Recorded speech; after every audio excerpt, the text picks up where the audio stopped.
Sir, we've seen what happened in the last days in Afghanistan. Are you worried about Afghanistan? Extremely worried. The reason is that what we hoped was a political settlement would take place. The political settlement is looking difficult right now. And it's looking difficult right now because the Taliban are refusing, and we tried. I tried to persuade the Taliban. This is months back, 3 or 4 months back. The Taliban senior leadership came here and we tried to persuade them to come to some sort of a political settlement. The only thing that would stop Afghanistan from descending into anarchy is a political settlement. But unfortunately, the Taliban, when they were here, they felt that they refused to talk to Ashraf Ghani. Their condition is that as long as Ashraf Ghani is there, we are not going to talk to the Afghan government.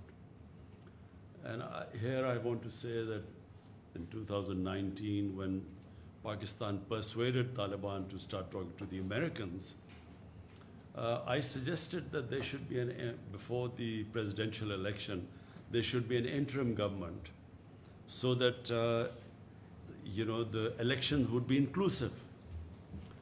But unfortunately, the Afghan government was very critical about this remark about there being an interim setup. And they went ahead with the elections, and President Ghani got elected. Now, once President Ghani got elected and the Taliban got excluded, it was always going to be a problem from then onwards, because Ashraf Ghani insisted that the Taliban should talk to him. The Taliban did not recognize him. They didn't recognize the elections, and they would refuse to talk to him. So that's where the problem started. And that problem still is there. Now, the Afghan government is extremely critical about Pakistan. They think we have some magic powers that we will make Taliban do whatever we want to do. They don't realize that that the Taliban, the moment the Americans started drawing down their troops, and especially when they gave an exit, from then onwards, our leverage on Taliban was minuscule, diminished, because the Taliban thought they had won the war. They had won the war by not losing to the Americans. And in their mind that once the Americans left, then, then they had won. So to try and persuade them when time was given for exiting Afghanistan by Americans, it became extremely difficult to try and persuade them. And Afghan government, unfortunately, is now blaming Pakistan for what is happening there. They somehow think that Pakistan has supernatural powers. We are a superpower plus, which can, which has such power that 60, 70,000 Taliban can take on 300,000 Afghan government troops with aircrafts and with modern weapons, and somehow, we have that power to make them win. So the Afghan government, and the other reason is Afghan government, I think, right now from what I can see, they are blaming Pakistan, as well as they are now trying everything to somehow get the Americans back into Afghanistan. The whole posturing right now is that they're blaming the Americans for this debacle, Pakistan and the Americans. And they're trying to somehow persuade the Americans to actually intervene. And there are listeners in the American political system who are listening to the Taliban and using these things that women are at risk, and all those who supported the NATO troops, they are at risk. And somehow they want the Americans to again intervene. But this is, they've been there for 20 years. What will they do now which they didn't do in 20 years? So so this is the situation right now. You asked me a question about us being worried. We are worried because the direct impact of this descending into a prolonged civil war, this is what we think will happen. It will be a prolonged protracted civil war, and the country that will be most affected after Afghanistan will be Pakistan. We will be affected, number one, that more Pashtuns are in Pakistan than in Afghanistan.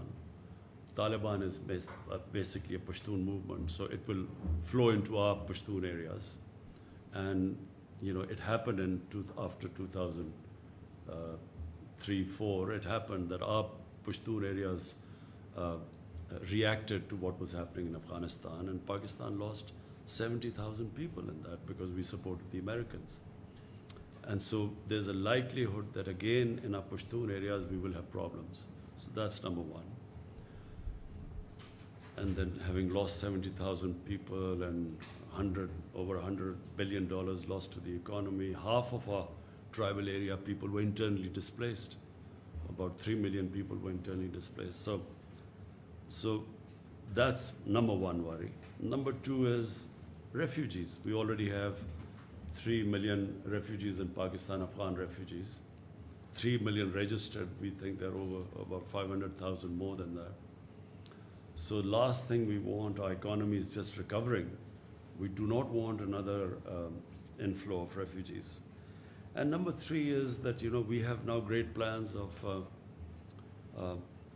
our connectivity right into Central Asia through Afghanistan. I just went to Tashkent to work on this railway from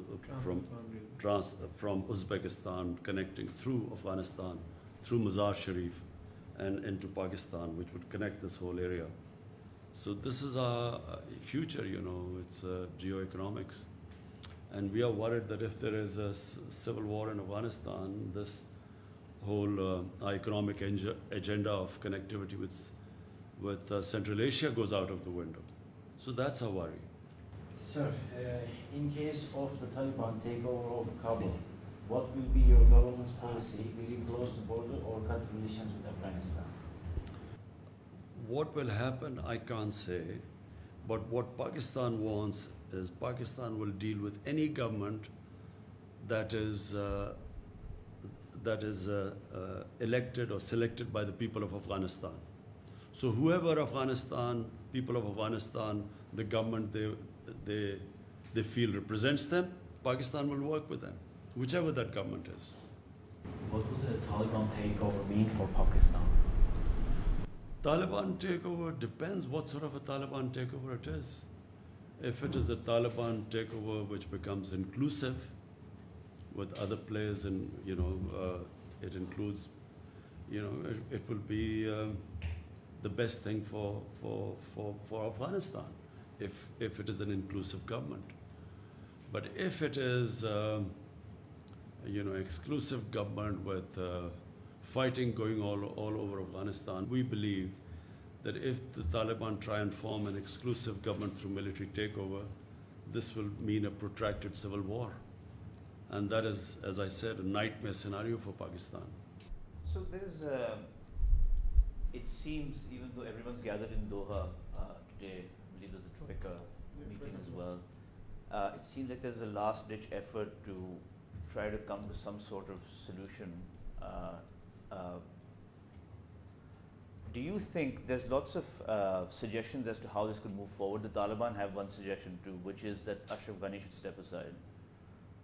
If it means, given how much Pakistan has at stake, would you support such a move? I mean, if it comes to this consensus that an elected president should step aside?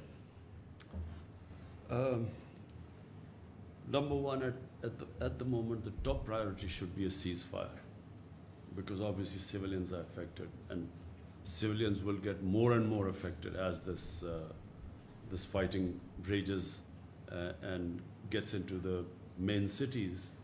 Once the fighting gets into the main cities, then there will be heavy civilian casualties.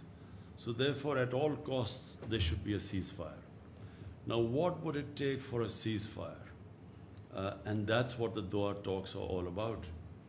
So, I'm not a big one into military solutions. I believe that, as a politician, we always should look for a political settlement.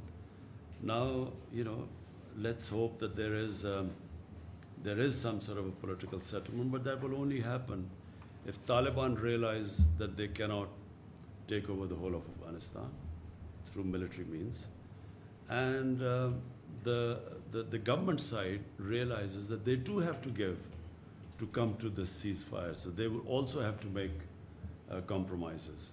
So that's really what these talks are all about. Can they meet on a middle ground? Now, whatever that middle ground is, I guess the talks will decide. So do you think Pakistan's influence of Taliban has been decreased compared to 1990s? What do you think about that?